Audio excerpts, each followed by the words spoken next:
Yun o nga guys, nandito na ako sa trabaho. Ako nagtatrabaho sa IKEA. Cleaner ako dito sa IKEA.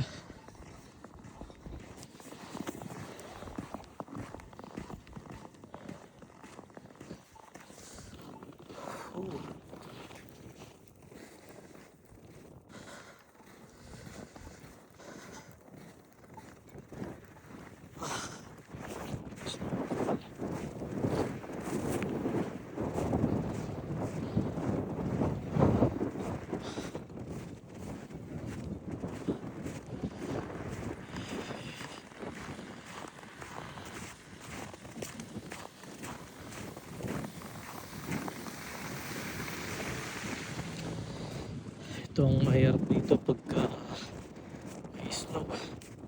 Talagang kailangan balot na balot ka kasi napakalamig. Malamig na tapos mahangin pa. Kaya sa Pilipinas, huwag nyo nang pangarapin magkaroon ng snow. Kawawa kayo.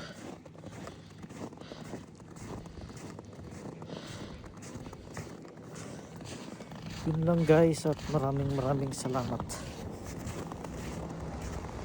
Bye bye.